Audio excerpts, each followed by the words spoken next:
सत्यं केवलं विश्वहृदयेऽवस्ति यत्र नास्ति भयमपि न रागद्वेषौ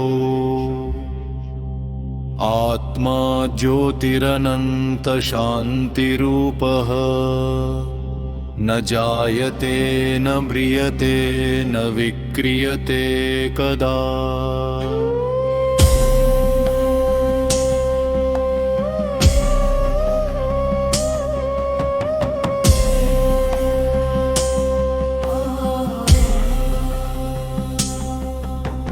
यदा मनसि मौनमुदेति निःशब्दम् तदा प्रकटते स्वयमेव परमार्थ।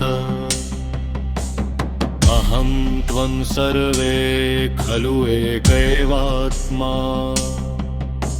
नान्यः कश्चिदस्ति भेदो नामरूपकृत।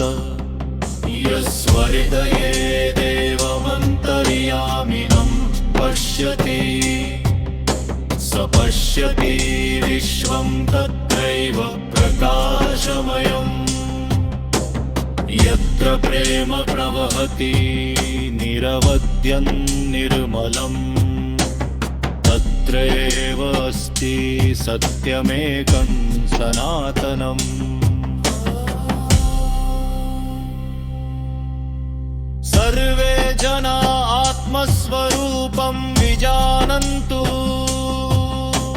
सर्वे भवन्तु शान्तचित्तः प्रकाशपूर्णः।